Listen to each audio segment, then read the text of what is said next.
This is the VOA Special English Education Report. Young people are perhaps better known for spending money than for saving it, but some new banking websites are seeking to change that. These websites offer young people the information and tools they need to watch over their money. These sites also let users share their financial experiences with other young people. Michael Ferrari developed SmartyPig with a friend in 2007. SmartyPig is really all about helping people save for very specific financial goals. So that could be a wedding, a vacation, an iPhone. Mr. Ferrari says SmartyPig began after he started a college savings account for his new baby. He says that experience helped him realize the power of saving for a specific goal. Helping other savers pay attention to their goals is the idea behind his company. Mr. Ferrari says his website also enables outsiders to add money to the accounts of its users. Perhaps maybe a holiday is coming up or your birthday is coming up, and rather than getting a gift, your friends, your family can actually contribute to any of your SmartyPig goals. A growing number of young people have shown an interest in personal finance sites like SmartyPig. These sites offer tools that help users follow their spending, set up a budget, and combine their investments. And the sites all involve social media. Janet Staubel is with the personal finance website bankrate.com. She says a lot of people feel at ease sharing personal information online. It's not likely that, you might go to a friend and say, "Hey, I paid off $1,000 on my credit card today." But people write up blog posts about it, and they explain how they did it and how much closer they are to their financial goal, whatever it is. Steve Weissman teaches about financial issues at Bentley University in Waltham, Massachusetts. He says the more creative the websites are in providing services, the more successful they will be in competing against traditional banks or even cooperating with them. For instance, SmartyPig. They are not actually a bank, but they are partnered with a bank. And what you're going to see is big banks and little banks that are legitimate financial institutions, but not necessarily the most savvy when it comes to computers or the internet. They will partner up with other companies that may be doing some of the web material and other assistance. For VOA Special English, I'm Alex Villarreal. I'm Mario Ritter with the VOA Special English Education Report. Michelle Rhee had never led a school system before she came to the public schools in Washington, D.C. in 2007. By the end of the following year, she was on the cover of Time. The magazine recognized her as a national leader in education reform. And now, Miss Rhee appears in the film Waiting for Superman, a documentary about problems in the American education system. Ms. Rhee closed underperforming schools in Washington. She dismissed hundreds of teachers and administrators, including the principal at her daughter's school. She angered the teachers' union, and teachers who were traditionally protected in permanent jobs. She said they were not doing a good enough job. She negotiated a new labor contract that measures teacher success based in part on student performance. Many of her actions were the same as those supported nationally by the Department of Education and President Obama. But in October, Michelle Rhee announced she will leave her job after almost 3.5 years. She said Washington's next mayor, Vincent Gray, should be able to start with someone of his own choice. Democrats in Washington nominated Mr. Gray over Mayor Adrian Fenty in September. People can argue about why Mayor Fenty lost after one term. But for many voters, one reason was his hiring of Michelle Rhee and his support for her aggressive reforms. Public opinion studies showed a racial divide.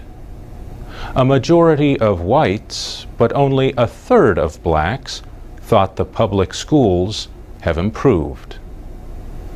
Close to 70% of whites told the Washington Post that Ms. Rhee was a reason to support Mayor Fenty. But more than half of blacks saw her as a reason to vote against him. Mr. Gray and Mr. Fenty are both African American, as are 3 out of 4 students in the District of Columbia public schools. Mr. Gray promises to continue school reform efforts. Ms. Rhee's leadership team will remain until the end of the school year. Her deputy, Kaya Henderson, is taking her place, at least for now. It is unclear what Michelle Rhee will do next. Shortly after her announcement, she launched a website, michellerhee.org. She says she will continue her efforts for education reform, and she is asking people to share ideas. She also says she wants to live closer to her future husband, Kevin Johnson, the mayor of Sacramento, California. For VOA Special English, I'm Mario Ritter. From VOA Learning English, this is the Education Report in Special English. Common Sense Media is a nonprofit group in the United States that studies children's use of media and technology. The group has done a survey asking teachers about the effects of their students' use of entertainment media. Entertainment media includes TV shows, music, video games, texting, social networks, apps, and other technology that students use for fun.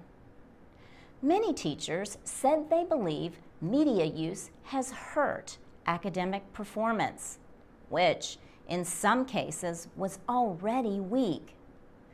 Vicki Rideout wrote the report for Common Sense Media. She said nearly 4 out of 10 teachers said their students were just fair or poor at reading, communication, math, and science.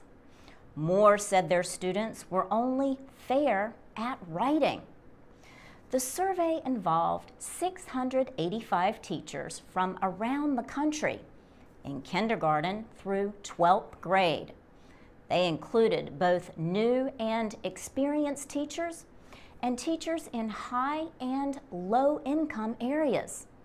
71% of the teachers said they believe students' use of entertainment media has reduced their ability to pay attention in class. And almost 60% said it has hurt their writing skills. Many teachers said they believe their students' media use has also hurt their social development. They said the biggest problem was that media negatively affected students' ideas about relationships between the sexes and toward parents and teachers. They said media use encourages aggression and antisocial behavior. Teachers who believed media use harms social development were more likely to describe themselves as uncomfortable with new technologies. For VOA Learning English, I'm Laurel Bowman. From VOA Learning English, this is Education in Special English. Teachers say the digital age has been both a good and bad influence on this generation of American teenagers. More than 2,000 middle and high school teachers took an online survey. Researchers also spoke with teachers in focus groups. 3/4 of the teachers said the internet and digital search tools have had a mostly positive effect on their students' research habits and skills. But 87% agreed that these technologies are creating an easily distracted generation with short attention spans. And 64% said the technologies do more to distract students than to help them academically. Many students think doing research now means just doing a quick search on Google. The Pew Internet Project did the survey with the College Board and the National Writing Project. A majority of the teachers came from advanced placement classes, which provide college-level work for high school students. Judy Buchanan is with the National Writing Project and a co-author of the report. She says digital research tools are helping students learn more and learn faster. But one problem the survey found is that many students are lacking in digital literacy. In other words, they trust too much of the information they find on the internet. Judy Buchanan says these students have not developed the skills they need to judge the quality or credibility of online information. They also say being able to quickly find information online hurts their students' ability to work hard to find answers. Many teachers are also concerned that the internet makes it easy for students to copy work done by others instead of using their own abilities. For VOA Learning English, I'm Carolyn Pursuti. This is the VOA Special English Education Report.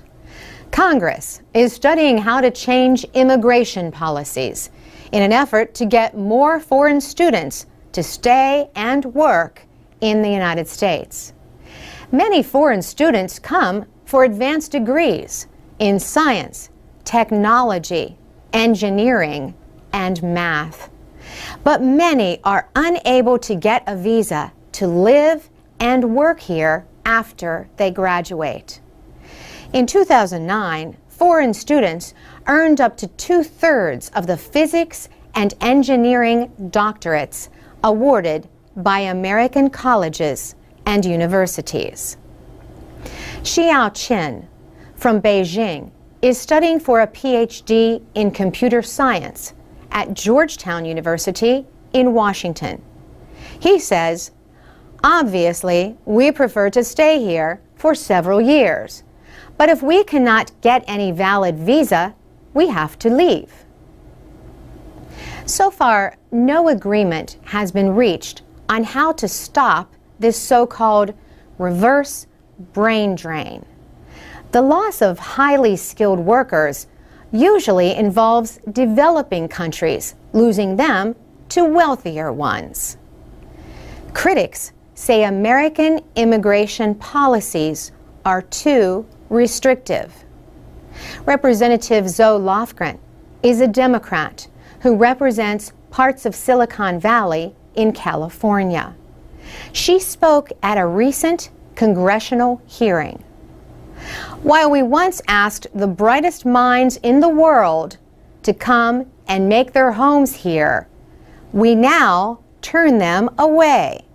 Having educated and trained the world's best students in our universities, we no longer welcome them to enrich this nation.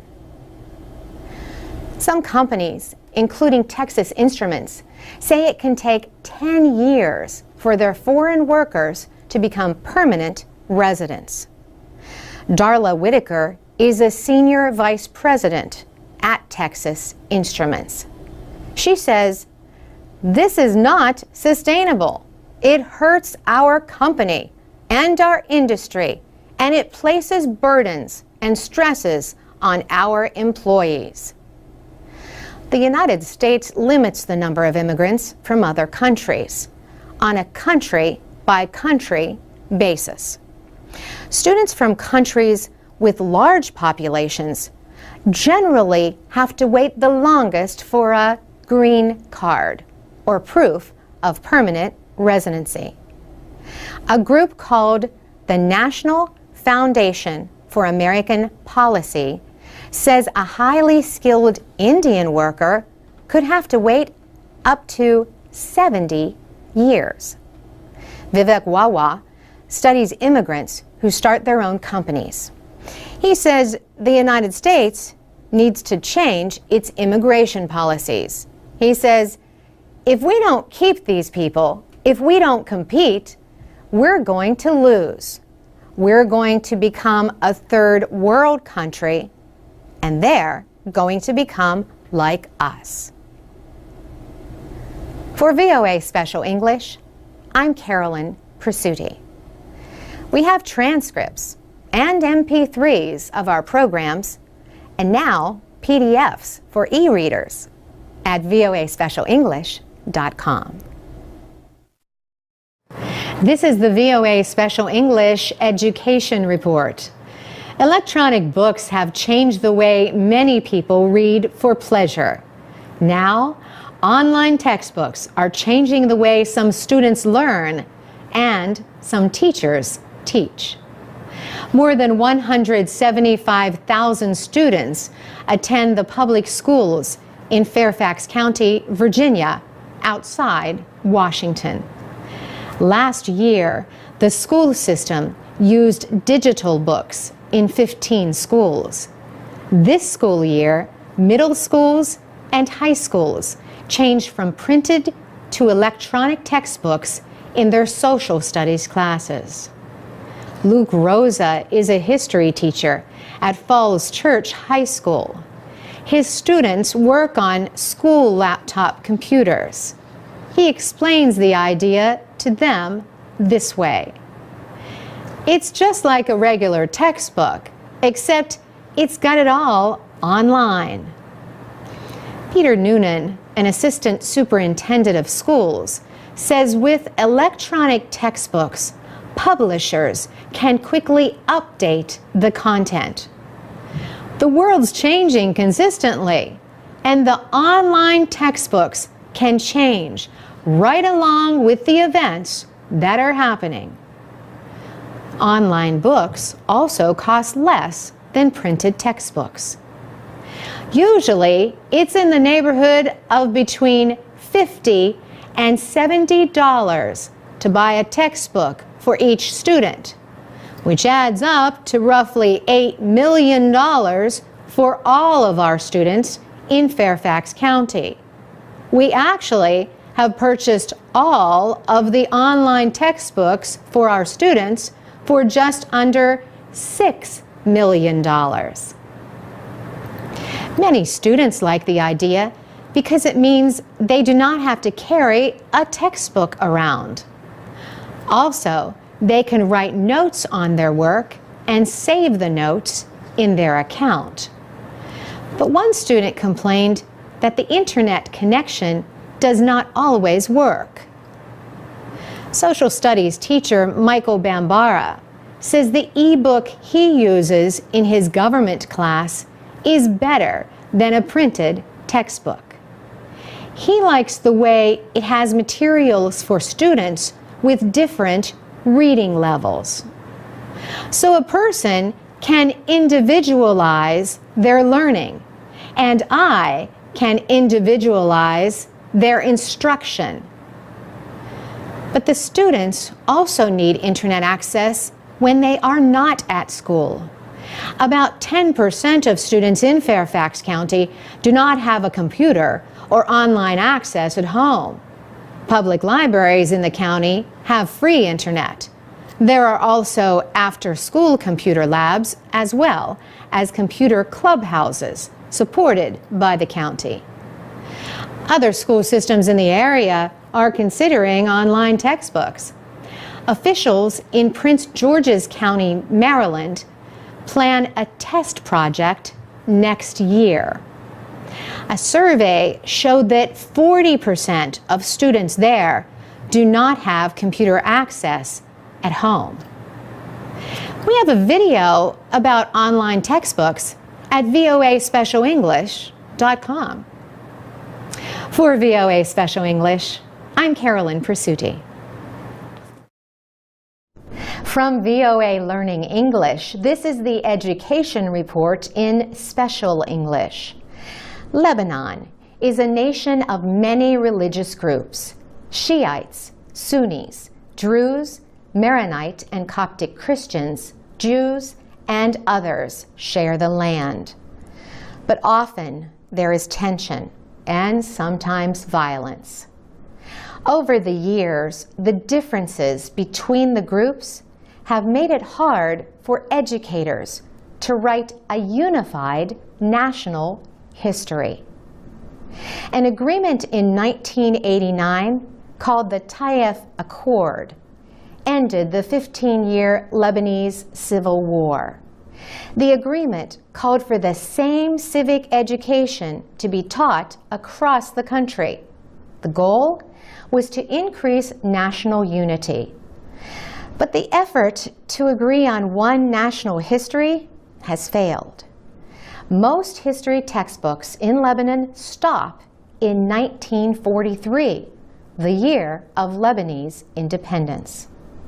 The duty of teaching children about their country's recent history has fallen mainly on parents. That can increase divisions among the different groups. The Green Space School is an elementary school in Beirut. It is on the edge of Christian, Druze, and Shiite neighborhoods. The school's head, Maha Qasim, says these religious ties can make history lessons a source of disagreement. She says some lessons have to be changed to avoid arguments among the students. Syrian forces withdrew from Lebanon in 2005 after a 29-year occupation. A series of protests against the occupation led to the withdrawal. The protests were called the Cedar Revolution, but Lebanese schoolchildren may never read about the protests in school.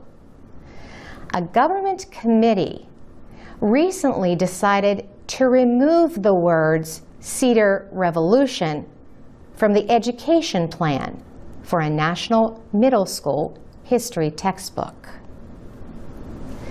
So, without agreement, Lebanese schools often choose textbooks based on the religion of their students.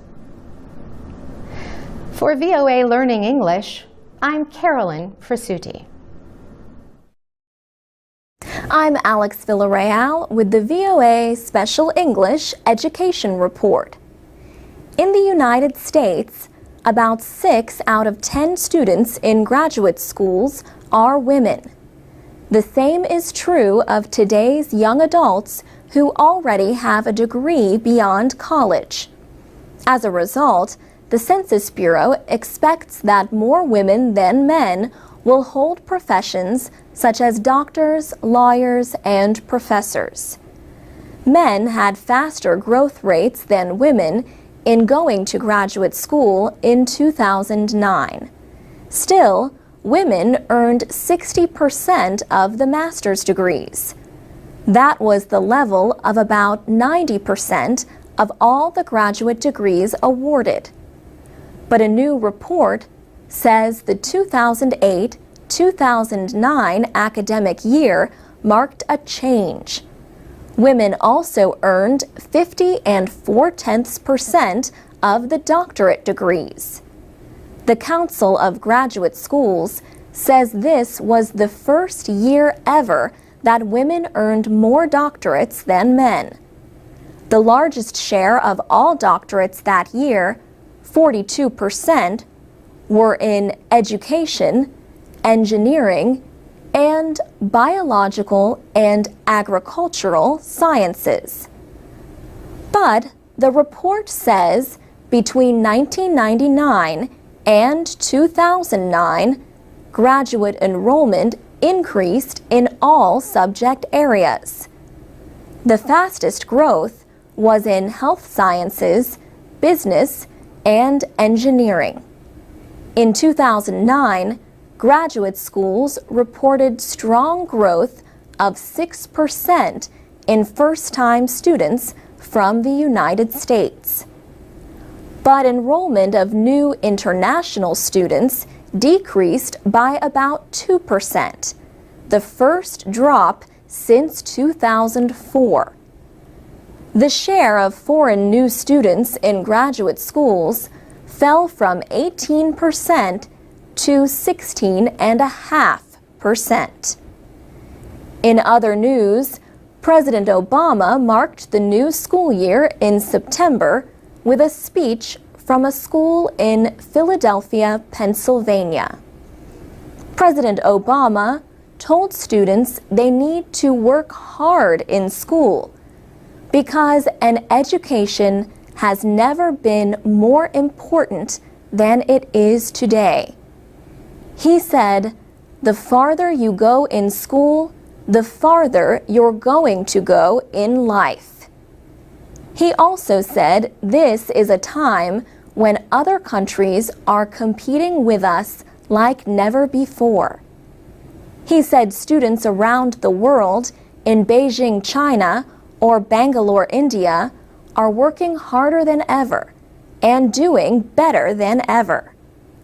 The president told the students, "Your success in school is not just going to determine your success, it's going to determine America's success in the 21st century."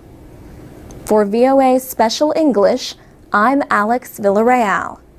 You can find our programs at voaspecialenglish.com and on Facebook, Twitter, YouTube, and iTunes at VOA Learning English.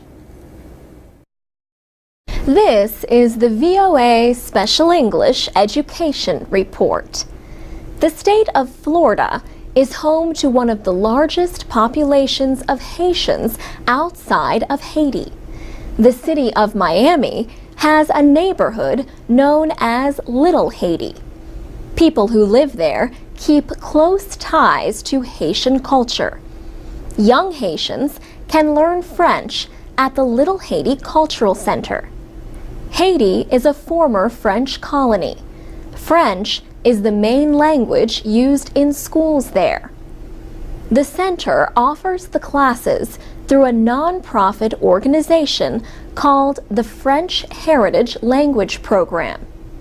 Not all of the students are Haitian. But for the ones who are, including Dominique Domond, the language has special meaning. He says, "My mom speaks French a little bit. She speaks French and English." Marie Domond is Dominique's mother. Sometimes he says, "Mom, I want you to teach me how to speak your language."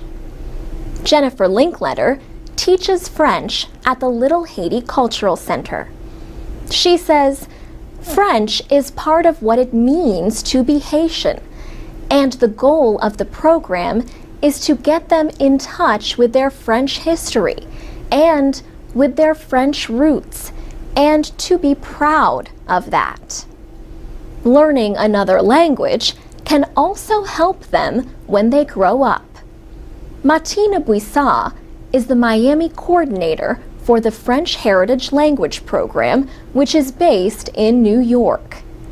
She says, "The more languages you speak, the more you can share, you can work. For work, it's very important." The organization has also helped expand French classes at Boyd Anderson High School in South Florida. About 25 Haitian earthquake survivors attend the school. The students were among thousands of Haitians who came to the United States after their country's powerful earthquake last year. One of the students, Kirby Edme, says, "The teachers were very patient with us because some of us, we didn't speak English before we came here." Principal Angel Almanzar says there were also problems with lack of knowledge about the American education system and feeling isolated.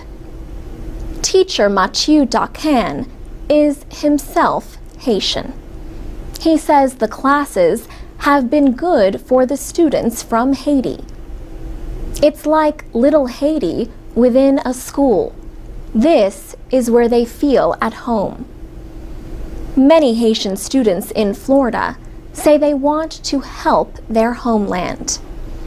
Kirby Edme says, "Every Haitian, even if they weren't there when the earthquake happened, I think they have in mind to go and be successful and then do something for the country, even a little bit, because when it all comes together, it makes a big thing."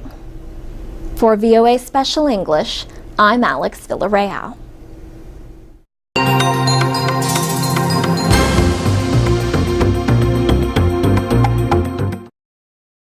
This is the VOA Special English Education Report.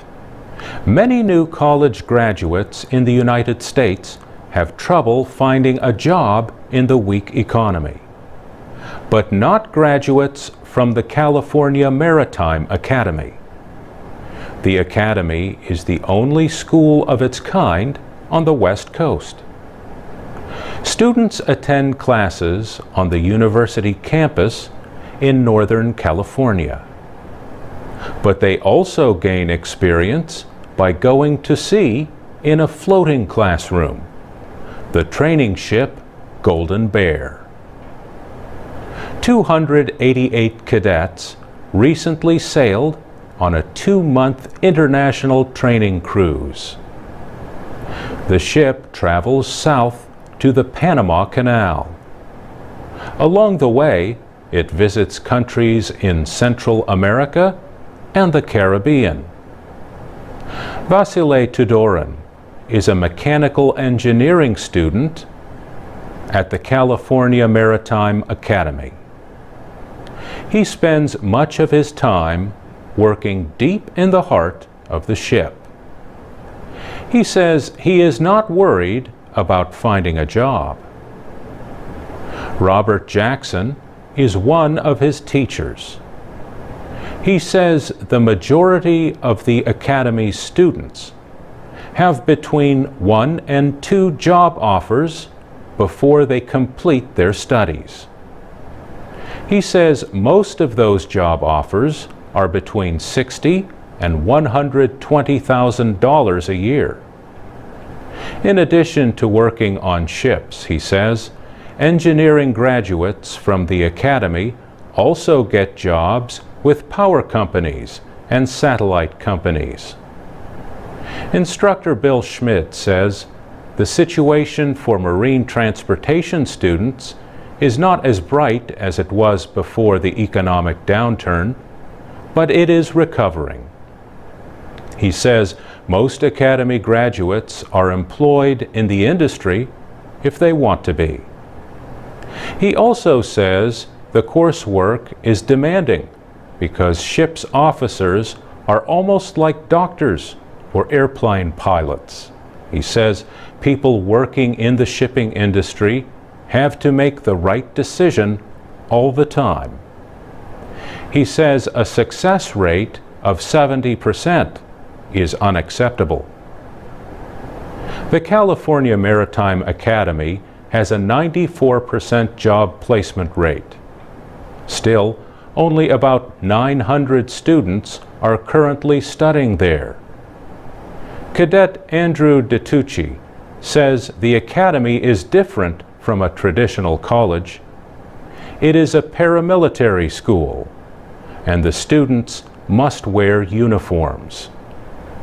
Andrew DeTucci is majoring in marine transportation. He says when he was growing up, he was always told it takes a special person to want to go to sea for a living. In his words, my favorite thing about it is waking up every morning and seeing nothing but the ocean on all sides of you. I get a thrill out of that. For VOA Special English, I'm Mario Ritter.